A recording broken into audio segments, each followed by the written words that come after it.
तो hello and welcome everyone to the next lecture related to Excel automation. इस lecture को देखने के बाद आपको एक्सेल से प्यार हो जाएगा। क्यों सर? क्योंकि इस सेक्शन में हम लोग आज वीबीए का एकदम एडवांस कॉन्सेप्ट सीखेंगे and we are also gonna be learning कि how you can merge the user form with a module section which is there. Sir नहीं समझा क्या होगा? मैं आपको डेमो करके दिखाता हूं तो आपको समझ में आ जाएगा। देखिए वीबीए किस चीज में काम आता है और वीबीए कहां पे आप यूज कर सकते हो वो आप देखेंगे। बट आज हम लोग एक यूज केस बनाएंगे जिसको आप इजीली अपने क्लाइंट को और you can anyways you can give it to anyone in your company and you can charge them 20,000 30,000 50,000 also. क्या आप बात कर रहे हैं? Let me just show you what we are gonna be learning today.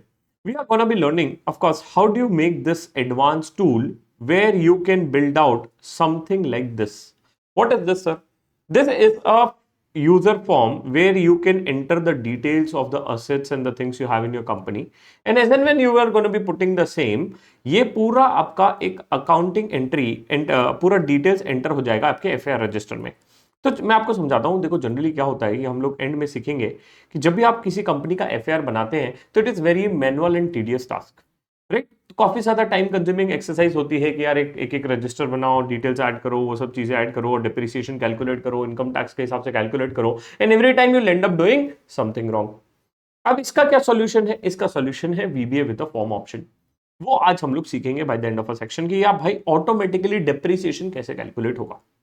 अच्छा, ना 2-3 things before we move on. ये सीखने के पहले हम लोग 2-3 चीजें समझ लेते हैं। सर क्या समझ लेते हैं? सबसे पहला, रेडी, आज एंड ऑफ अ सेक्शन तक आप सीख जाएंगे। तो first thing what we have learned in the VBA, I just say it in a very short way, everything you can automate using VBA where brain is not required. मतलब जो simple rule based है कि भाई ये depreciation ऐसे calculate होगा तो ऐसे ही होगा, that is something you can automate. Okay, number 2 thing, sir when we were doing a prompting, एक चीज मैं जस्ट आपको बता देता हूं, if you are saving anything on your personal workbook तो आप उस प्रॉम्प्ट को क्लियरली लिख दीजिए कि this prompt need to be और generate a prompt, generate a VBA code for a personal workbook. तो आपका रिजल्ट और आउटपुट एक बार में सही आएगा, डिबगिंग कम करना पड़ेगा। That is the second thing. Number 3, right, I gave you one homework where I asked you to prepare a reconciliation. Okay, अगर आपको किसी कंपनी का रिकंसिलिएशन करना है तो उसको कैसे ऑटोमेट करना आज वो मैं सिखा देता हूं। पहले तो मैंने क्या दिया था आपको, बड़ा ही सिंपल सा काम दिया था विच इज देयर। इस फाइल को भी हम बनाएंगे, टेंशन मत लीजिए, राइट? तो हम लोग ने क्या किया था, बड़ा ही सिंपल सा काम किया था। I give you this reconciliation case study where I give you this file and I asked you कि please prepare a reconciliation for the same. Now of course जब आप ये डेटा देखेंगे तो डेटा में काफी ज्यादा वॉल्यूमिनस है end of course when you gonna be doing this data on your own, right, तो आपको ऐसे काफी सारे क्लाइंट्स के आप लेजर को रिकंसाइल करना पड़ता है when you are working on audit side और ऑन अ फाइनेंस साइड और whichever side of a company you gonna be working in. अब इसको रिकंसाइल कैसे करना? गाइस ये डेटा कहां मिलेगा? डिस्क्रिप्शन में एक फाइल मिलेगी, वहां पे डेटा मिल जाएगा। तो everybody is requested to check this data file from there. अच्छा, अगर आप चाहें तो इसको आप खुद से रिकंसिलिएशन कोशिश करिए कि कैसे वीबीए कोड के थ्रू हो सकता है। अब मैं आपको अभी सिखाऊंगा कि वीबीए कोड के थ्रू कैसे रिकंसिलिएशन करा जाता है इस टाइप का डेटा। Very very important. अच्छा, number 2, whenever you are going to be reconciling this data, someone will say that sir मैं तो ये फाइल एआई टूल को दे दूंगा, एआई फाइल मुझे रिकंसिलिएशन करके दे देगा। भाई तो फिर तो तुमने पूरा क्लाइंट का डेटा चढ़ा दिया, that is gonna B causing a data privacy issue. या हम लोग कुछ ऐसा वीबीए कोड या कुछ ऐसा प्रॉम्प्ट जनरेट कर सकते हैं through which this entire reconciliation can be done? The answer is yes. तो I am gonna be teaching out कि इस तरीके का हम रिकंसिलिएशन कैसे जनरेट कर सकते हैं जहां पे entire reconciliation will be done of a data. पूरा का पूरा डेटा का रिकंसिलिएशन हो जाएगा विच इज देयर और ये पूरा पार्टी वाइज कर देगा। ठीक है, चलो मैं आपको सिखाता हूं कैसे करा जाता है, बट पहले उसके पहले फाइल को समझ लेते हैं कि हमने फाइल दी क्या है। अगर आप खुद से करना चाहते हैं तो मैं कहूंगा आप वीडियो को पॉज कर लीजिए, फाइल डाउनलोड कर लीजिए और खुद से रिकंसिलिएशन करिए। अगर इस लेवल का आज का लेक्चर आपने ढंग से देख लिया ना तो आप अपने ऑफिस के 50-60% वर्क इजीली ऑटोमेट कर सकते हो और आप प्रमोशन डिमांड कर सकते हो अगर आप किसी कंपनी के साथ काम कर रहे हैं तो। अब समझते हैं सर ये डेटाबेस क्या है। Now let us assume that मेरी एक कंपनी है which is there which is sell the product, right? मेरी कंपनी है जो प्रोडक्ट बेचती है और ऑफ कोर्स किसी से माल खरीदती है, प्रोडक्ट परचेस करती है, which is there. Now, what is any of the company is going to be doing? Any of the company, let us consider कि मेरा एक वेंडर है which is prism enterprise, right? मेरा एक वेंडर है prism enterprise. अब उसको समझने से पहले आपको ये समझ कि मैंने प्रिज्म एंटरप्राइज से अगर कुछ प्रोडक्ट खरीदा, राइट, तो मेरे लिए वो लाइबिलिटी हो जाएगी, मुझे कुछ पेमेंट देना पड़ेगा which is there of course, तो वो मेरे लिए लाइबिलिटी हो जाएगी। ठीक है। ऑफ कोर्स कोई पुराना पेमेंट रहेगा तो उसमें पेमेंट दिखेगा मुझे, ठीक है। और मैंने कुछ credit note, debit note, invoices वगैरह रहेंगे तो वो सब मुझे एक इसमें लेजर में दिखेगा। तो जनरली क्या होता है कि बीइंग अ वेंडर, एक वेंडर से मैं अगर कुछ खरीद रहा हूं तो उसका एक पूरा लेजर रहता है आपके पास। अब सबसे बड़ी दिक्कत क्या आती है, at the year end when you are a part of a finance team, you have to do a reconciliation saying that कि क्या मेरी बुक्स में जो बैलेंस है क्या वो वेंडर की बुक्स में है कि नहीं। As auditor you have to do it, but as a finance guy also you do have to do it if it is a bigger company और a large company.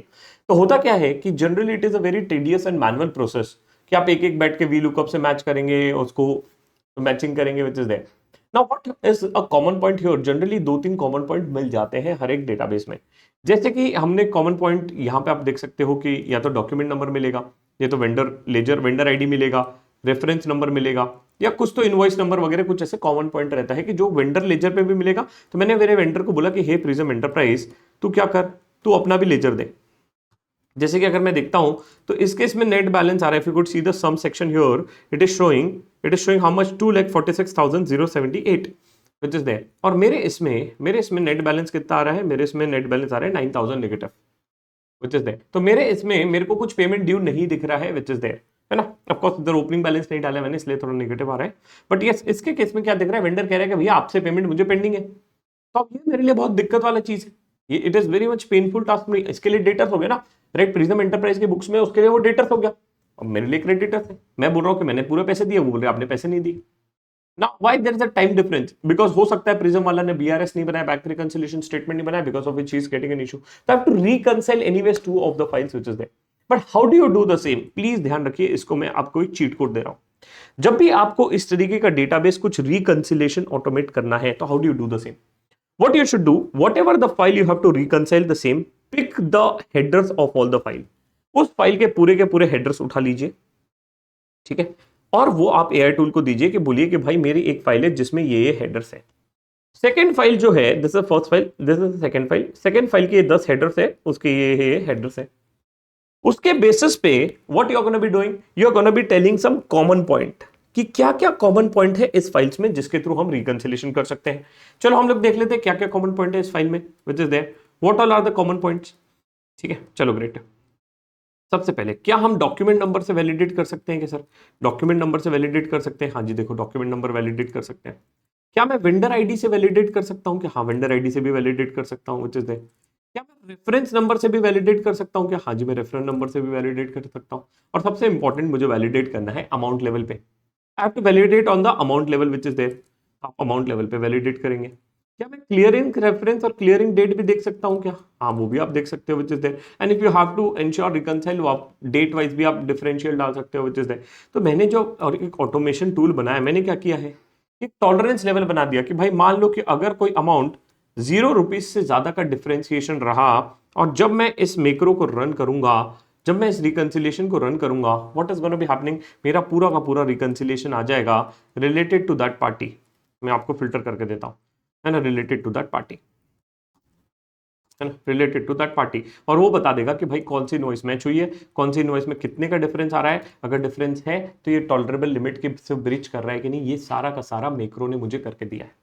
Now what you can do, you can create this type of macros for the all the files on all the areas which you're going to be doing without uploading a data. कैसे करेंगे वो मैं आपको दिखाता हूँ। चलिए sir, समझ में आ गया। अब मैंने क्या किया है, एक छोटा सा प्रॉम्प्ट बनाया, और तो मैंने प्रॉम्प्टिंग आपको सिखाई है काफी बार, बट अब मैं थोड़ा सा प्रॉम्प्ट आपको सिखा देता हूँ यहाँ पे। ठीक है, तो मैंने क्या किया, ध्यान से देखेंगे प्रॉम्प्ट को। मैंने बोला है build a macro called run reconciliation. अब मैं नाम कुछ भी रख सकता हूं, कोई दिक्कत नहीं है। For Excel workbook which has 2 sheet. मैंने इंटेंशनली उसको क्या बोला कि भाई अभी मैं बंद कर देता हूं ये वाला मैक्रो वाला जो मैंने बनाया, अब अपने बनाना सीख रहे हैं। प्रॉम्प्टिंग थोड़ा सा सीख लीजिए कि कैसे आपको बनाना है विच इज देयर। ऑल्दो आप मैनुअली भी कर सकते थे, बट मैं आपको थोड़ा सिखा रहा हूं। तो मैंने क्या बोला कि अब मुझे रिकंसिलिएशन बनाना है इस शीट का और इस शीट का, तो दोनों का मैंने नाम लिख लिया, एग्जैक्ट नाम लिखेंगे which is there when you are writing a prompt. ठीक है, कोई ऐसा रॉकेट साइंस नहीं है।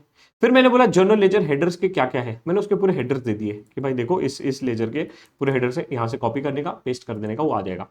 सिमिलरली मैंने उसको बोला ये देखो पूरे उसके हेडर्स दे दिए रो 1 के। ठीक है, सिमिलरली वेंडर लेजर के क्या क्या हेडर्स है वो भी मैंने इधर दे दिए कि भाई देखो वेंडर लेजर्स के ये हेडर्स है। अब मेरी रिक्वायरमेंट क्या है, मेरी रिक्वायरमेंट ये है कि आपको सबसे पहले कॉमन की मैच करना है। क्या क्या कॉमन की है, vendor ID, reference number, transaction type which is there. Okay, then मैंने बोला है कि आपको account you have to do a reconciliation for the amount. which is there. So what you have to do, you have to consider the GL amount versus the vendor amount which is there. Okay. अच्छा, फिर मैं बोल रहा हूं auto create एक setting section आप create कर दो जहां पे it is gonna be putting in tolerable limit. तो मेरी फाइल में मैंने क्या किया था, एक मेरे को टॉलरेबल लिमिट चाहिए थी, तो इसने ऑटोमेटिकली एक सेटिंग सेक्शन क्रिएट कर दिया जहां पे टॉलरेबल लिमिट आ गई, वही मैंने इसको प्रॉम्प्ट में लिख के दे दिया। ठीक है, फिर मैंने बोला auto create a reconciliation result, ये रिकंसिलेशन रिजल्ट जो मेरी फाइल में आ रही है ऑटो क्रिएट कर दो, ये भी मैंने इसको बोल दिया विच इज देयर। फिर उसके बाद ये बोल रहा है कि ऑल द थिंग्स जो भी मैच होगा वो ग्रीन में देना, नहीं होगा उसको रेड में देना, और ब्ला ब्ला ब्ला वो सब चीजें मैंने बेसिक उसको डाल के दे दी। ठीक है, तो ये चीज हो गई। अब बच्चा कह रहा है कि हम इतना कॉम्प्लिकेटेड प्रॉम्प्ट कैसे लिखे, अरे यार क्यों टेंशन लेते हो, अब हम चलते हैं क्लाउड बाबा के पास। चलिए क्लाउड बाबा के पास सिखा देते हैं आपको भी कैसे लिखना है। चलो देखो, ग्रेट, कैसे सीखते हैं देखते हैं। I want to do a reconciliation for the vendor ledger as well as journal ledger. ठीक है, अब मैं क्या कर सकता हूं, एग्जैक्टली आपको ये नाइम वाम वो सब थोड़े थोड़े ठीक करना है, जितना आपको लग रहा है सही है वो सही है, जितना नहीं लग रहा है गलत है गलत है। बाद में आपको हेडर कॉपी करना है तो यहाँ से आप हेडर कॉपी कर लेना, इधर से कंट्रोल सी करना और इधर आप कंट्रोल भी कर देना, तो ये पूरे हेडर्स आ गए, है ना। फिर उसके आगे आप लिख देना जो भी है। तो बेसिक एट फर्स्ट लेवल आप easily you can just type it out and write it down which is there. ठीक है, तो ऑलरेडी अब मेरे पास प्रॉम्प्ट रेडी है, तो मैं उस प्रॉम्प्ट को डाल के will generate the output which is there. ठीक है, अब इस पर हम लोग टाइम वेस्ट नहीं करेंगे क्योंकि हो सकता है कि एक बार में उसका सॉल्यूशन ना आए तो डिबगिंग करना पड़ेगा, and although I will be sharing this prompt file with you guys so that you can also try it out on your own. ठीक है, अब ये VBA कोड आपके लिए जनरेट कर देगा। Now once the VBA code is generated, of course you are gonna be putting that VBA code by pressing in Alt F11। आप लोग क्या करोगे, बड़ा ही आसान है, Alt F11 करेंगे और यहाँ पे हम इंसर्ट पे जाके मॉड्यूल पे जाके वो कोड डाल देंगे, कोड डालने के बाद कोड को रन कर देंगे, our problem is gonna be solve. Let's see it out what code it is giving, let's see it out what code it is giving. देख लेते हैं क्या कोड दे देता है। आप खुद से बनाएंगे तो मजा आएगा which is there. Of course ये कोडिंग और प्रॉम्प्टिंग मैंने पिछले लेक्चर्स प्रॉम्प्ट इंजीनियरिंग में सिखाया हुआ है कैसे करना है, बट ये एक चीज आपके लिए नहीं थी कि हम लोग को अगर कभी भी रिकंसिलेशन चाहिए तो हेडर उठाए, हेडर में बताए क्या कॉमन है और उसके बेसिस पे उसको रिकंसिलेशन दे। कोई बच्चा कह रहा है कि आप क्या मैं टॉलरेबल लिमिट डेट वाइज भी लगा सकता हूं, कि मान लीजिए सर 4 दिन का डिफरेंशिएशन है उसके बेसिस पे भी मैं डाल सकता हूं। द आंसर इज यस, उस पर भी आप डाल सकते हो विच इज देयर। ठीक है, चलो आ जाइए, प्रॉम्प्ट आ जा भाई, it is taking some time. Of course देखो अब हमारे पास एक फाइल आ चुकी है, इसको अब हम डाउनलोड कर लेते हैं विच इज देयर। ठीक है, इसको मैं ओपन कर लेता हूँ, राइट क्लिक करके ओपन विथ नोटबुक, रन कर लेते हैं इसको। ठीक है, मेरे को पूरी के पूरे एक शीट दे दिया इन्होंने, हो सकता है एक बार में काम करे, हो सकता है एक बार में न करे, तो फिर डिबग करना पड़ेगा। Alt F11 Control V Control S, of course हमको मैक्रो में सेव करना पड़ेगा इस फाइल को विच इज देयर। इसको चेंज कर देते हैं मैक्रो फाइल में, राइट, डन डनाडन, कंट्रोल S हो गया ये, इसको S control S F4 Alt F8, चल दे कर दे रन रिकंसिलेशन। थोड़ा सा एरर आ गया है विच इज देयर, देखो अब कोड में कुछ तो हल्का सा एरर आया, again I have to you know how to debug the same, right, screenshot लेना है और आगे बढ़ना है। ठीक है, इस तरीके से आप उसको डिबग कर सकते हैं विच इज देयर। ऑल्दो अब मेरे पास ऑलरेडी ये कोड डला हुआ है, तो मैं अभी मेरे पास जो कोड बना हुआ है उसको मैं ले रहा हूँ just for the perspective of saving a time which is there. तो I just copy this code what I have, और ये कोड मैं आपको दे दूंगा, टेंशन मत लीजिए विच इज देयर। देखो debugging is a part and parcel of a journey, that is only a problem which is something you have to understand guys। debugging कर लिए और इसमें आप एक्सपर्ट बन गए तो आगे बढ़ जाओगे। ठीक है, मेरे पास कोड डला हुआ था, मैंने कोड डाल दिया, ये पूरा का पूरा मेरा रिकंसिलेशन हो चुका है। आप देख सकते हैं ये रिकंसिलेशन आ गया है which is there। एक बार में देखो AI तो हेल्यूसिनेट करेगा, हर बार में सही रिजल्ट नहीं देगा, थोड़ा बहुत डिबगिंग करके आपको लाना पड़ेगा, खुद से लाओगे तो बहुत मजा आता है which is there। देखो आ गया, जो भी डिफरेंशिएशन था वो हो गया। अब देखो मेरे इसमें है ना ये वाला amount, if you could see this, ये पूरा का पूरा मैच कर दिया इसने, करेक्ट, और ये इनवॉइस अनमैच थी और रिकॉर्ड नहीं हुई थी विच इज देयर, तो वो मेरे को बता दिया कि no matching for the vendor ledger, no matching entry in the journal ledger, no matching entry in the journal ledger. तो this is something you can use it out for preparing your BRS also. Sir BRS को भी automate कर सकते हैं क्या? अरे हाँ मेरे भाई, BRS क्या होता है, when you are gonna be preparing a bank statement, हमारे पास एक बैंक स्टेटमेंट है, बैंक स्टेटमेंट के हेडर्स डाल दो, हर मंथली आप BRS बनाते हैं, प्लस उसके साथ आपका लेजर का डाल दो, कुछ नहीं है, बैंक स्टेटमेंट को आपको बस एक्सेल फाइल में रखना है, और आपके जो लेजर में है जो अकाउंटिंग एंट्रीज हो रही है उसमें एक कॉमन पॉइंट निकाल लेना आप आज के बाद से, कि एनी जैसे रेफरेंस पॉइंट जनरली कॉमन हो जाता है, कुछ कॉमन पॉइंट हो जाता है, तो उस कॉमन पॉइंट को आप लिंक करके एक VBA कोड बना लो, ऑटोमेटिकली आपका BRS पूरी कंपनी का ऑटोमेट हो गया गाइस। ये तो एक लेजर का बताया मैंने, 2 लेजर को कैसे ऑटोमेट करना है। अच्छा, since I was talking about the amount section, right, तो अमाउंट सेक्शन में आपने टॉलरेबल लिमिट मान लो डाल दिया 10,000 रुपए या 100 रुपए डाल दिया। अब आप फिर से कोड रन करिए F8 प्रेस करके, राइट, तो फिर से पूरा ऑटो रिकंसिलिएशन पूरा फिर से कर देगा। And again when will be seeing the same, तो जो पहले आपका एरर आ रहा था ना, जैसे मैं वो दिखा रहा था कि प्रिज्म वाले में, करेक्ट, ये वाले में दिखा रहा था, इसमें एरर दिखा रहा था, अब वो हट गया। क्यों? Because it is about the materiality, it is below the materiality, right. तो that is what it is, है ना, that is what it is. अब मैं इसको 1,50,000 करता हूँ। Let's see if I put 1,50,000 rupees, है ना, 1,50,000 सॉरी, है ना, 1,50,000 करता हूँ और फिर से एफिट करके रन कर देता हूँ। अब देखिए कितनी फटाफट ये रिकंसिलेशन बन रहा है guys, how fast it is going to work, right. और सबसे अच्छी चीज ये आप पूरा ऑटोमेट कर सकते हैं अपने ऑफिस के लिए, ठीक है। अब देखो मैंने इसको कितना डाला था, सॉरी, अच्छा ये तो अनमैच्ड ही है, अनमैच्ड ही है ना, मैच्ड वाले के लिए हमने डाला है वो, सो सॉरी। तो ये तो अनमैच्ड वाला है ना भाई, ये तो मैच ही नहीं हो रहा है, ये तो दिखाना ही पड़ेगा, नहीं तो दिक्कत है ना भाई, ये तो तुमने अकाउंटिंग ही नहीं की है। बट हाँ, जहाँ पे टॉलरेबल लिमिट से कम था वो पकड़ेगा ऑफकोर्स। तो that is what it is, मतलब आप देख रहे हैं किस लेवल का कोडिंग हो गया है। थोड़ा सा टाइम डिवोट करके आपको ये ऑटोमेशन करना पड़ेगा। तो मैं आपको एकदम एक्सट्रीम यूज केसेस बता रहा हूँ कि वीबीए कैसा कर सकता है, which is okay, that is one. Sir आपने एक क्लास में बोला था कि you are also gonna be telling कि how does this ratio analysis works. Yes, मैं रेशियो एनालिसिस का भी सेम तरीके से वर्किंग होगा गाइस, जो हमने बताया था कि आपको क्या करना है, हेडर डाल देना है, फाइल्स के क्या क्या हेडर है। सर ये हेडर क्यों डालना पड़ रहा है? क्योंकि देखो एआई को नहीं पता ना, अगर यहाँ पे एआई होता, VBA is not linked with AI, please understand, ये दोनों लिंक नहीं है।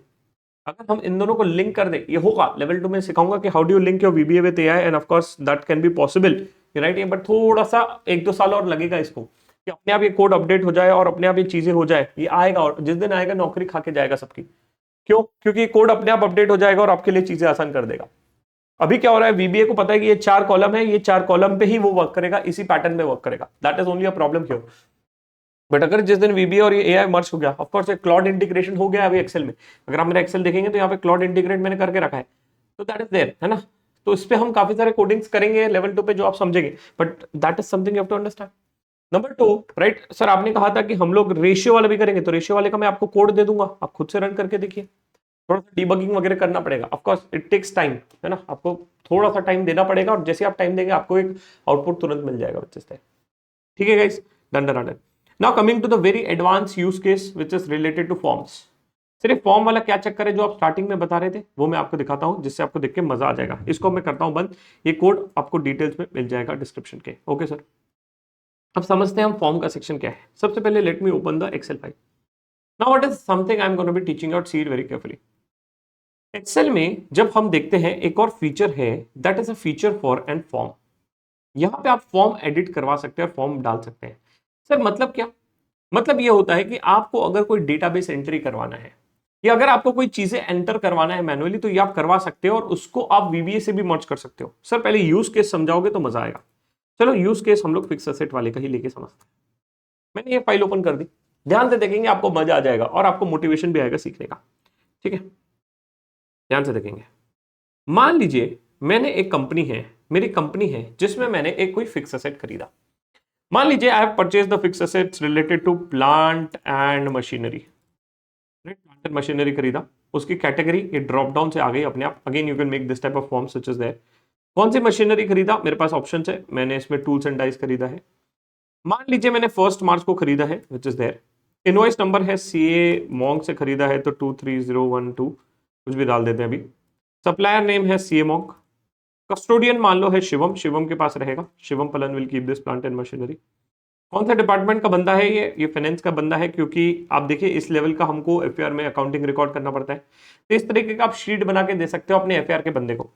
ये कहाँ बैठता है बंदा, because anyways we have to keep the asset ID and asset tag. Asset ID अपने आप आ जाएगा और ये असेट आईडी अपने आप नेक्स्ट असेट के लिए अपने आप क्रिएट करेगा। तो मान लेते हैं अभी ये 100 रुपए का हमने असेट खरीदा है, there is no salvage value. Life of an asset let's assume it as 5 years which is there, and depreciation में कैलकुलेट करना चाहता हूं इसको WDV के बेसिस पे। रेट ऑफ डिप्रिसिएशन और बाकी सब चीजें आ चुकी है। अब after this then if you want to put remarks, you can put remarks as and when I put on at asset, automatically this asset has been added to asset register. तो ये form का फायदा ये होता है कि आपने asset को ऐड कर दिया, दिख रहे हैं पूरा एसेट आईडी अपने इस पे एसेट रजिस्टर पे ऐड हो गया। Now this is a control sheet, ये कंट्रोल शीट है जिसके थ्रू हम चीजें ऐड कर रहे हैं। ओके सर, अब मेरे को कैलकुलेट करना है इस पे डेप्रीसिएशन कि सर इस पे डेप्रीसिएशन कितना आएगा 100 रुपए पे, क्योंकि एक एसेट हमने खरीदा था, राइट। एसेट हमने कब खरीदा था? 1 मार्च को, और इस पे हमने बोला है कि भैया रेट ऑफ डेप्रीसिएशन 6.67% होना चाहिए और यूजफुल लाइफ इसकी 5 साल ली थी हमने, ठीक है। तो that is what we have assumed which is there. तो मेरे हिसाब से ये जो मेरा डेप्रीसिएशन है, एक सेकंड हो जाइए, दिस इनटू परसेंटेज, और ये मेरा हो जाएगा डिवाइडेड बाय 12। मेरा डेप्रीसिएशन इतना मोटा मोटी आना चाहिए साल का, ठीक है। चलो अब कैलकुलेट करते हैं कि क्या हमारा ये टूल खुद से कर सकता है कि नहीं। क्लिक करेंगे कैलकुलेट डेप्रीसिएशन पे, डन डनाडन, पूरा का पूरा डेप्रीसिएशन शेड्यूल बन गया आपका एक फ्रैक्शन ऑफ सेकंड में। क्या बात कर रहे हैं सर, ये देखिए 0.55 आया था, वही आपका डेप्रीसिएशन कैलकुलेट हो गया है, 0.57 0.56 था, कैलकुलेट हो गया। अगले साल का भी कैलकुलेट हो गया, उसके अगले साल का भी कैलकुलेट हो गया। कितने साल तक कैलकुलेट होना चाहिए? 5 साल तक कैलकुलेट होना चाहिए। 5 साल तक वो डेप्रीसिएशन कैलकुलेट करेगा, उसके बाद से 0 दे देगा और बुक वैल्यू जो WDV है वो आपको दे देगा। क्या बात कर रहे हैं सर, इस लेवल के ऑटोमेशन की हम बात कर रहे हैं बाबा, दिमाग हिल गया ना आपका, राइट। तो ये चीज है जो आपको अपनी कंपनी में कर देना है। कोई कह रहा है कि यार ऑडिटर आएगा, ऑडिटर बोलेगा तो इनकम टैक्स के हिसाब से कैलकुलेट करो, मारो भाई एज पर इनकम टैक्स।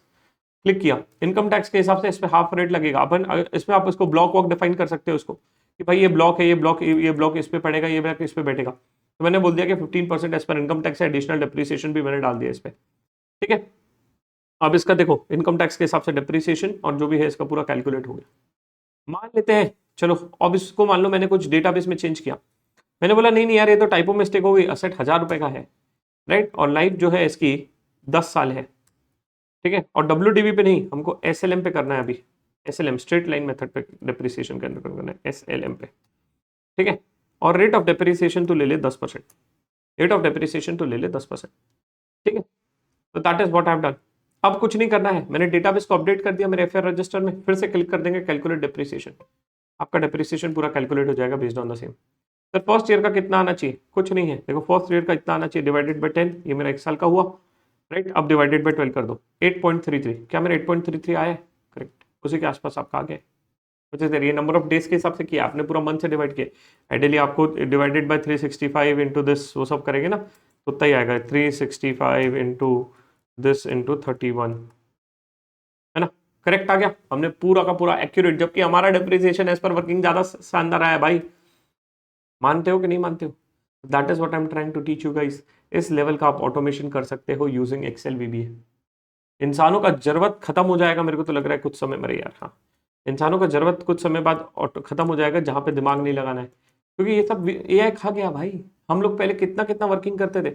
और सबसे मजेदार चीज, ये कोड मैं आपको दे दूंगा, तो इससे क्या कर सकते हो पता है, आप अपने कोड को चेंज कर लीजिए। अगर आपको और कुछ ऐड करना है इसमें तो आप ऐड कर लीजिए, राइट। ये कोड बनाने में इटसेल्फ हमको बहुत टाइम लगा है ना। ये कोड बनाने में मुझे 2-2.5 दिन लग गया, बट हाँ ऑफकोर्स थोड़ा सा डिबगिंग करे, बैठे समझे, एक एक चीज ठीक करे। और ऑफकोर्स यार कोड अपने क्लाइंट को बेच दीजिए 30-40-50 हजार रुपए में, मेरे को क्या जा रहा है, आपको तो मैंने फ्री में दे दिया। अपने क्लाइंट की पूरा FAR टीम पूरा ऑटोमेट कर दो भाई, इसके थ्रू पॉसिबल है, and that is something which you have done.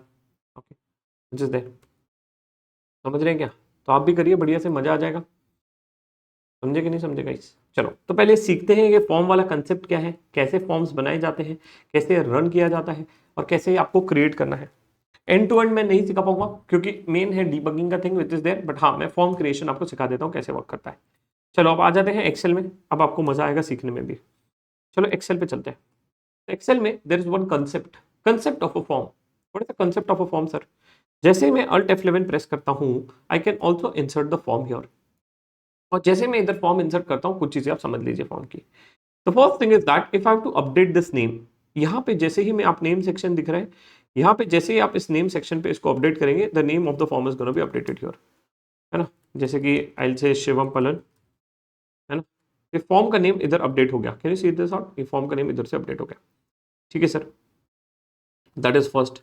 Second, ये आपको ये अपडेट करना है ये, तो this is called as a caption which is there. यहाँ पे यूजर फॉर्म 1 दिख रहा है, यहाँ पे आप लिख दीजिए CA मॉन्क, ये यहाँ से अपडेट हो गया सर, एकदम सिंपल था।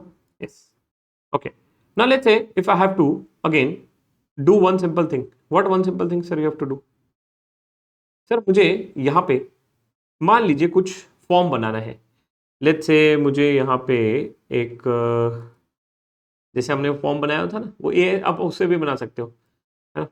यहाँ पे आप मान लो कुछ लिखना चाहते हो, क्या लिखना चाहते हो कि डिटेल्स, या यहाँ पे आप इसको साइड में कर दो, इसको आप चाहते हो कि इधर लोग डिटेल्स फिल करें विच इज देयर, और यहाँ पे टेक्स्ट लिखा हुआ है, टेक्स्ट लिखा हुआ है label, sorry by the way, उसको डबल क्लिक करने से यहाँ पे वो अपडेट हो जाता है, ठीक है ना। कैप्शन को हम अपडेट कर देते हैं, लेट्स से नेम, ठीक है। तो अब क्या हो गया कि जैसे ही हम इसको रन करेंगे, late me just run through it, है ना।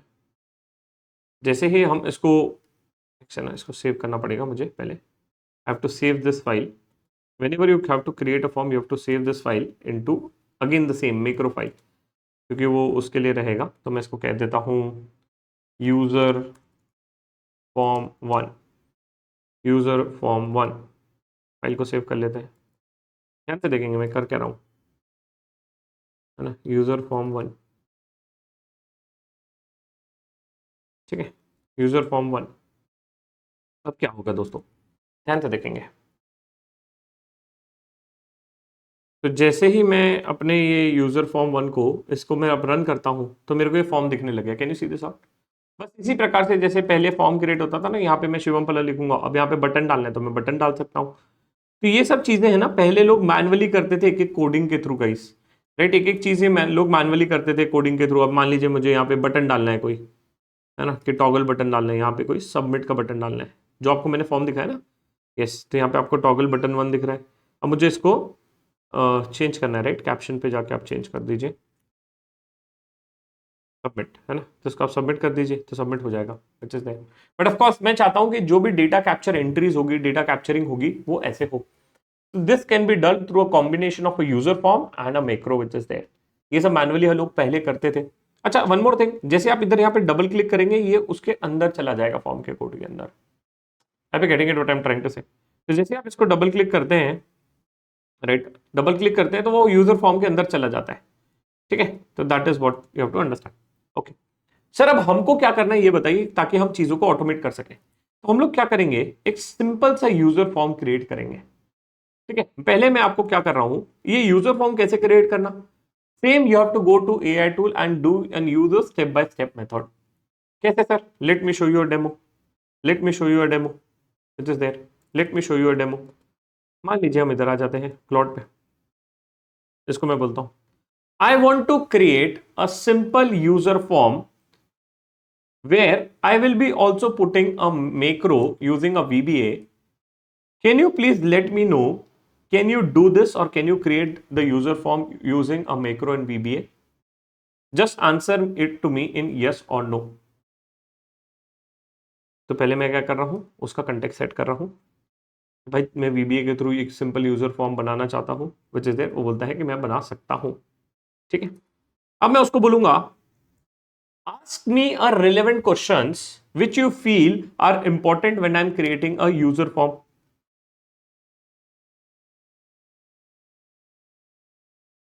Also, I want the user form for a basic details like name, email ID, phone number and contact number. ठीक है, तो मैंने उसको एक ये दे दिया। अब वो मुझे क्या पूछेगा, क्वेश्चंस पे क्वेश्चन पूछेगा कि भैया ये क्वेश्चन है, ये क्वेश्चन है, ये क्वेश्चन है, ये क्वेश्चन है, अब मुझे क्लैरिफाई कर दो and based on the questions I am gonna be answering the same. Answer देगा तो वो मुझे 2 कोड देगा गाइस, एक नहीं। अब I get 1 code for user form which I have to put it out here, and the second code I have to put it out on my insert module tab. यहां पे मुझे macro का code डालना पड़ेगा। 2 code डालने पड़ेंगे, क्यों? एक तो वो फॉर्म क्रिएट करने का, जो हमने एक फॉर्म दिखाया था अभी, यस, एक उसका, और दूसरा it is gonna be giving me a code for the entire macro. Okay sir, where should the submitted data go, to a specific Excel sheet, to a new Excel sheet, नहीं, to a specific Excel sheet. What button do you want on the form? Submit, clear. I want a submit button. I want a clear and reset button. ये 2 button मुझे चाहिए। Very good. Do you need any input validation? Yes, full validation दे दीजिए हमें भाई। है ना, कि भाई की ईमेल आईडी सही है कि नहीं, फोन नंबर सही है कि नहीं, और बेसिक डिटेल सही है कि नहीं, उसका वैलिडेशन चाहिए क्या, हाँ चाहिए भाई। A couple more quick question before I start building, बिल्कुल बना दीजिए। You mentioned the phone number and the contact details are the same or different. Phone number and contact details are same page which is there. What is the name of a sheet where the data can be stored?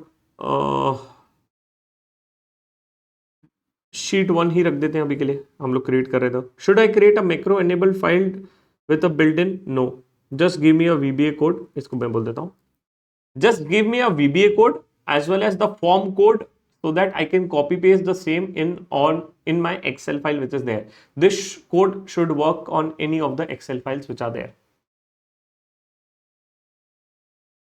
मैंने उसको clearly बोल दिया, वो बोलता है कि तुमको file ही बना के दे देता हूँ ना, तुम इतना क्यों माथापच्ची कर रहे हो, ठीक है। Of course, this method works very well. This is something you can try it with the ChatGPT as well. Are phone numbers and contact numbers are the same or different field? Phone number and same field. फिर से वही सवाल पूछ रहे हैं। What is the name of the sheet the data is stored? Sheet one कर देते हैं हम लोग। फिर से सेम क्वेश्चन पूछ रहा है, बट ठीक है, थोड़ा बहुत हेलुसिनेशन तो होता ही है एआई में।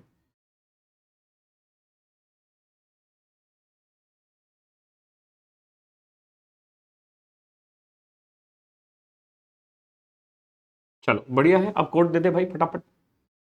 क्रिएट कर रहा है कोड हमारे लिए फॉर्म का। सर नहीं समझा, एक बार बताओ। देखो, जो फॉर्म का कोड आएगा उसको हम लोग क्या करेंगे, अभी तो मैं इसको डिलीट कर देता हूँ, right click, this option to delete, but Excel इसमें जब भी आप डिलीट करते हो ये क्या होता है, ये सेव करता है उसको, है ना। तो जैसे इसको मैं बोलूंगा रिमूव करना है, तो पहले बोलेगा कि भाई इसको तुम कहीं पे सेव करके रखो, क्योंकि कल जाके बाद में आप ही रोगे कि सर हमारा डेटा डिलीट हो गया, है ना। तो इसमें हम फिर से ऐड कर देते हैं इंसर्ट, इंसर्ट में हम जाएंगे अगेन यूजर फॉर्म ऐड हो गया, मॉड्यूल भी ऐड हो गया। चलो ग्रेट, अब आ जाएगा हमारे पास कोड और वीबीए कोड और दोनों, तो दोनों को पेस्ट कर देंगे, and once this is done we will be happy to put the details out, ठीक है।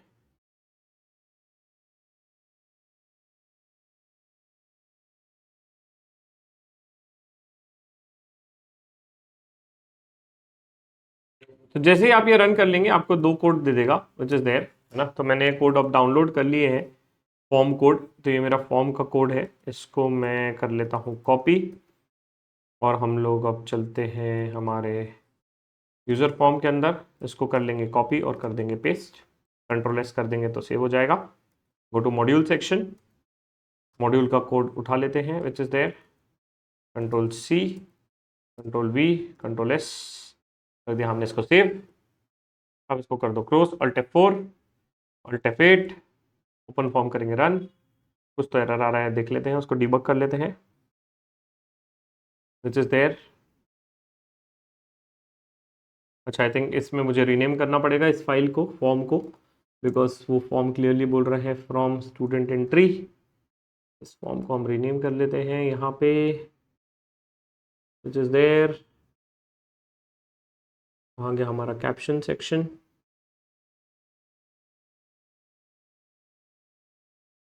और इसको भी हम रीनेम कर देते हैं यूज़र फॉर्म 1, दोनों को हमने रीनेम कर दिया, कंट्रोल एस, अल्ट F4,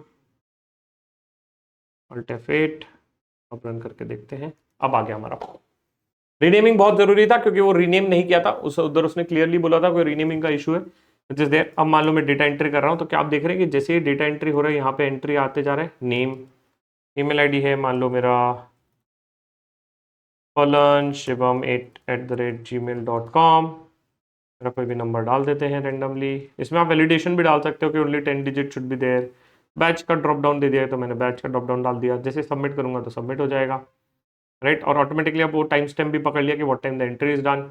अब वो नया एंट्री मान लो उमंग, तो नए लाइन से हो गया, क्लियर करना है तो क्लियर हो गया विच इज देयर। तो that is what you can create a form like. Sir क्या समझा फॉर्म में, बड़ा ही सिंपल था, अल्ट F11 प्रेस करिए, यहाँ पे आप इंसर्ट पे जाइए, इंसर्ट में आपका यूजर फॉर्म आएगा, यूजर फॉर्म में आप फॉर्म डाल दीजिएगा, यहाँ पे डबल क्लिक करेंगे, इस फॉर्म को डाल देना विच इज देयर। मेरे इसमें एरर क्यों आ रहा था, बिकॉज उसमें क्लियरली लिखा था मॉड्यूल पे कि आपको ये फॉर्म शो करना है, कौन सा, फ्रॉम स्टूडेंट एंट्री, राइट। जब मैं इसको रन कर रहा था, बहुत ही सिंपल है, राइट। इसमें आपको क्या करना है, मैंने बताया था आपको, इसको आप रन भी कर सकते हो विच इज देयर, और डिबग करना है तो आप इसको स्टेप बाय स्टेप भी डिबग कर सकते हैं विच इज देयर, ठीक है। तो जैसे मैंने इसको F8 प्रेस किया, मुझे क्लियरली समझ में आता है कि भाई ये रन बाय डिबग एंट्री, मतलब जब मैं उसको रन कर रहा हूँ तो भाई वो बोलेगा कि भाई देखो you have to have a form, open form. Form का नाम ही उसने बोला है फॉर्म स्टूडेंट एंट्री, तो मुझे एआई टूल को पूछने को उतना जरूरत नहीं होता, तो मुझे पता है, तो मैंने फॉर्म का नाम चेंज नहीं किया था to change the form name. As and when I do the same, ये पूरा का पूरा मेरा डेटा एंट्री आ गया। I hope this is clear to you. बड़ा ही आसान था। अब इसमें मैंने क्या किया, बड़ा ही सिंपल है सर। तो आप ये कह रहे हैं कि when I am running this macro, right, when I am gonna B running this macro, तो ऑटोमेटिकली फॉर्म खुलेगा। हाँ, अगर आप चाहें तो इसको आप इंसर्ट में जाइए, इधर आप एक अपने कंपनी के लिए एक शेप इंसर्ट कर दीजिए, है ना। अब इसको कर लेते हैं हम लोग शेप, या अच्छा शेप डालते हैं कोई दूसरा, इसको आप शेप पे असाइन कर दीजिए, विच इज देयर, है ना। इसको आप कोई शेप पे असाइन कर दीजिए। अरे कहाँ चला गया भाई, आजा शेप, है ना। एक शेप असाइन कर देते हैं हम लोग, इसको राइट क्लिक कर देते हैं और इस पर मैक्रो असाइन कर देते हैं, राइट, ओपन फॉर्म, ओके, है ना। इसको हम लोग रीनेम कर देते हैं अपडेट डेटा, अपडेट डेटा। कोई कह रहा है तो क्या क्या इससे हम लोग कभी इनवॉइस भी बना सकते हैं? हाँ बिल्कुल बना सकते हो, कुछ नहीं, आपको बस प्रॉम्प्टिंग उस लेवल का करना पड़ेगा, that is what it is. अब मैं जब जब अपडेट डेटा पे क्लिक करूंगा ये खुल जाएगा। मैनुअल एंट्री करवाना नहीं है आपको, चाहिए तो ये सेल्स को आप वो कर दो, लॉक लगा के रख लो, पासवर्ड प्रोटेक्टेड कर दो, that is also allowed here in the Excel, तो that is something you can do. बड़ा ही आसान था। हमने क्या किया, डेटा को अपडेट कर दिया शीट में, अपडेट पे क्लिक करेंगे फिर से डेटा आ जाएगा। आई होप दिस इज क्लियर।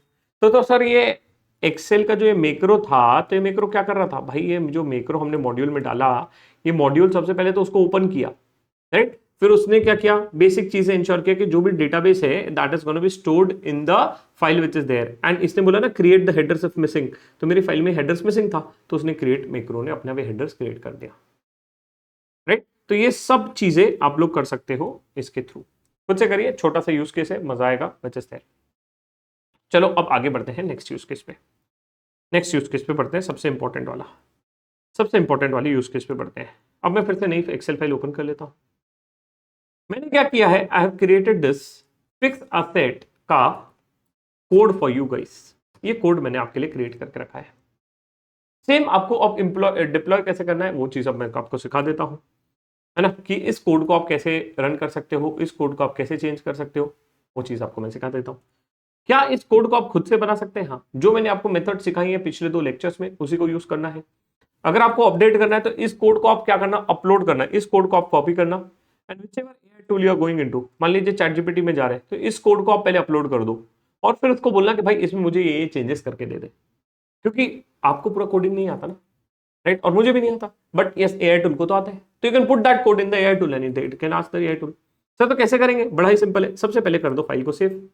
चलो फाइल को सेव कर लेते हैं, मोर ऑप्शन चलेंगे, ब्राउज, ब्राउज के बाद हम लोग कर लेते हैं इसको सेव कर लो, आप भी सेव कर लो गाइस फटाफट, एक नया फाइल ले लीजिए, ये फाइल आपको डिस्क्रिप्शन में मिल जाएगा, fix asset register FAR file.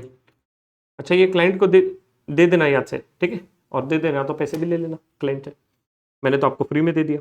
अच्छा सर ये फाइल हमने एक्सेल SM में सेव नहीं की, वही तो गलती की आपने, तो अब Alt F12 कर लो, है ना, F12 प्रेस कर लो और नया सेव एस कर लेते हैं इसको, Alt F12 नहीं, F12 और क्वेरी खोल गई भाई, F12 कर लेते हैं और इसको कर लेते हैं save as Excel workbook, save कर लो, है ना, सिंपल है। सबसे पहले हमने फाइल बना ली, अब Alt F11, ये जो मैंने आपको कोड दिया है इसको फॉर्म कोड को खोल लीजिए, फॉर्म कोड पे क्लिक करेंगे, जैसे फॉर्म कोड को क्लिक करेंगे कॉपी कर लीजिए, Ctrl+C, इंसर्ट में जाना, फॉर्म सेक्शन में जाना, राइट, यहाँ पे आओगे, राइट क्लिक करोगे तो आपको व्यू कोड का ऑप्शन आएगा, क्लिक करेंगे, डिलीट करेंगे, पेस्ट करेंगे, Ctrl+S, है ना। फिर जाएंगे इंसर्ट में मॉड्यूल, अब मैं मॉड्यूल एंटर कर रहा हूँ, विच इज देयर, मॉड्यूल का मैक्रो कोड दिया हुआ है, इसको ओपन कर लो, ओपन है आपके पास, Ctrl+A Ctrl+C, जाओ इधर Ctrl+V, Ctrl+S, Alt F4, Alt F8, मैंने काफी सारे मैक्रोस इसके अंदर रन किया, आप देख रहे हो मल्टीपल मैक्रो फाइल्स इससे क्रिएट होगी। सबसे पहले मुझे क्या करना है, सेटअप करना है, मेरा फाइल में कुछ नहीं है तो मैंने आपके हिसाब से बनाया guys, what you have to do, you have to click on full setup, जैसे आप इसको क्लिक करेंगे दनादन ये पूरा सेटअप हो जाएगा, बोल दिया कि मैंने सब शीट बना दूंगा। फिर बोल रहा है कि I will be creating a user from, press F8 and show FAR details. फिर बोल रहा है कि मैं इनकम टैक्स के हिसाब से चीजें अपडेट कर दी है, फिर मैंने आपका डैशबोर्ड भी अपडेट कर दिया है, ये पूरा आपको फाइल बन के आ गई। ये सब data has been feeded in the macro, ये मैंने आपके लिए बनाया ताकि आपको भी इजी रहे and you can use it out any time which is there. अच्छा अब मुझे fix depreciation for the year का फाइल नहीं है तो उसको भी मैं क्रिएट कर सकता हूँ। यहाँ पे जैसे क्लिक करूंगा it is gonna be creating a file for a depreciation for the year. Now please understand, यहाँ पे I have given a depreciation not for the entire year, है ना, मतलब मैंने आई थिंक इसमें 20 या 25 साल तक, 25 साल तक का डाला हुआ है, 25 या 35 साल का डाला हुआ है। अभी कौन से ईयर से स्टार्टेड, 25 से लेके I have put it out for 49, right. तो 25 ईयर्स का मैंने डेप्रिसिएशन डाला है यहाँ पे। If you want to increase the same, what you have to do, upload the same file, ask the AI tool कि please customise the same and please change this depreciation for 20 years और 15 years. ठीक है, चलो अब इसको क्या कर लेते हैं, थोड़ा सा फॉर्मेटिंग ठीक कर लेते हैं। अगर आपको कुछ उसमें इंक्लूड करना होगा तो इसको मूव करने का सिंपल स्टेप है, एक सेकंड हो जाओ, राइट क्लिक करने का, एरो बटन से नीचे मूव आउट कर लो। आपके इसमें भी सेम टेम्पलेट आएगा विच इज देयर। ठीक है, मैं आपको अथॉरिटी दे रहा हूँ, आपको चाहिए तो आप यूज़ करिए, मुझे कोई दिक्कत नहीं है, अपनी कंपनी में भी यूज़ करिए, राइट। कोई टेंशन मत लीजिए, कॉपीराइट का कोई इशू नहीं आएगा, मेरे तरफ से आपको गिफ्ट है, बड़े भाई की तरफ से आपको गिफ्ट है। बस याद रखना दुआ में और 4 लोगों को ये कोर्स रेफर कर देना और वीडियो को लाइक कर देना। ठीक है, डन। हाँ ऑफकोर्स अपने नाम से बना लेना, उधर CMONK लिखा रहेगा, आप अपने नाम से उसको बना के कैलकुलेट कर लीजिए। ठीक है, थोड़ा सा फॉर्मेटिंग ठीक कर लिए। तो आप देखिए कि ये VBA कोड क्या कर रहा है सर, ये VBA कोड सब कुछ कर सकता है, everything it can do, everything which is there no, just जहाँ पे दिमाग लगाना है वो नहीं लगा पाएगा। चलो अब टेस्टिंग करते हैं, इसको सेटअप कर लिया हमने, IT रेट वगैरह सेटअप हो गया है, नया एसेट ऐड कर लेते हैं, है ना। मान लीजिए हमने कोई कार खरीदी, है ना, अब इसको डाल देते हैं हम लोग, कहीं पे भी डाल सकते हैं, व्हीकल में डाल देते हैं, व्हीकल असेट, आजा भाई। इसमें अगर आपको कुछ और ड्रॉप डाउन ऐड करना है तो वो भी आप कर सकते हो। ठीक है, तो 1 March 2026, reference invoice reference number CMONK, इसमें if you have to make some field mandatory वो भी आप बना सकते हैं। किससे खरीदा, मान लो रोहित जी से खरीदा, कस्टडियन कौन है, शिवम है, डिपार्टमेंट किसका है, इसका फाइनेंस है। अच्छा, फिर इसका लोकेशन कहाँ रखा है भाई इसने, ये हेड ऑफिस में बैठता है, बड़ा आदमी है भाई, हेड ऑफिस में बैठता है। परचेस कॉस्ट मान लो 1000 रुपीज़ है, अभी के लिए मैं सिंपल रख रहा हूँ। लाइफ ऑटोमेटिकली काफ़ी बार इसको है ना आप ऑटो डिफॉल्ट पे भी सेट कर सकते हो कि भाई इसमें इतना ही रहेगा, इसमें इतना ही रहेगा, तो आप वो डिफाइन भी कर सकते हो। ठीक है, मैं इसको भी WTV पे रख रहा हूँ, 8 साल का लाइफ है, मैंने इसको ऐड कर दिया, राइट। FAR में ऐड हो गया, the same thing which I have told you. Okay, FAR में ऐड हो गया, डन डन डन सर। ना if I have to calculate a depreciation, ये पूरा डेप्रिसिएशन भी मेरा कैलकुलेट करके दे दिया। इनकम टैक्स के हिसाब से करना है तो वो इनकम टैक्स के हिसाब से क्लिक कर दो, वो भी जनरेट कर देगा लगे। If you have to merge one button you can also do the same. ठीक है, अब इनकम टैक्स का जो है वो यहाँ से मैपिंग कर रहा है, ये व्हीकल में कार का 15% ब्लॉक 3 में ले रहा है, पकड़ रहा है ना। तो that is how the mapping has been done in the file. आप अपने हिसाब से मैपिंग चेंज कर लीजिए जो आपको लगता है। ठीक है, इसका डीबगिंग मैं अभी नहीं बताऊंगा क्योंकि डीबगिंग बहुत लंबा चलता है इसका, मुझे खुद को 3 दिन लग गए पूरे कोड को एकदम मक्खन बनाने के लिए, टाइम लगेगा but once you are able to make it you will be enjoying the same. ठीक है, तो that is what you have to understand. चलो आगे बढ़ते हैं, ये कोड हो गया। अब नेक्स्ट, अब मान लीजिए मुझे नया एसेट ऐड करना है तो ऑटोमेटिकली एसेट नंबर 2 पकड़ रहा है। Can you see the things which you have considered in mind when we are gonna be making the same. Yes, अच्छा अब इसका टेस्टिंग वगैरह तो मैंने ऑलरेडी बता दिया है कैलकुलेट करके, तो आप टेस्टिंग वगैरह कर लीजिए और खुद से बनाइए। तो ये सब पॉसिबल यूज केसेस है which you can just use it out when you are making the fix asset register also. I hope it is clear to you guys. तो हमने क्या सीखा सर, हमने ये सीखा कि if you want to make a good use और if you want to understand the VBA is very powerful tool, and now when you have a AI you can merge the form, you can merge the VBA code together and make it on an advanced level। ठीक है, तो अब इसको try करिए, code को use करिए और बाकी और यूज केसेस आप सोच सकते हैं मेरे हिसाब से। तो आप कंपनी का BRS ऑटोमेट कर लीजिए, you can automate the FAR register, जहां पे भी दिमाग नहीं लगाना है उसको ऑटोमेट कर दो, क्योंकि एम्प्लॉय को आप बोलोगे डेप्रिसिएशन कैलकुलेट कर, वो गलती करेगा। ठीक है, तो इस कोड को लीजिए, रन करिए and I hope you have enjoyed the lecture which is there. खुद से ट्राई करिएगा और मुझे बताइए नए नए यूज केसेस डिस्कशन ग्रुप में कि भाई आपको मजा आ रहा है कि नहीं। ऑल्सो लेवल 2 का बैचेस अनाउंस हो गए हैं, तो जो देखना चाहते हैं डिस्क्रिप्शन में लिंक मिलेगी, प्लीज देखिए और मिलते हैं हम लोग लेवल 2 में, उससे और एडवांस हम लोग सीखेंगे वहां पे। ठीक है, till then bye, take care and stay safe.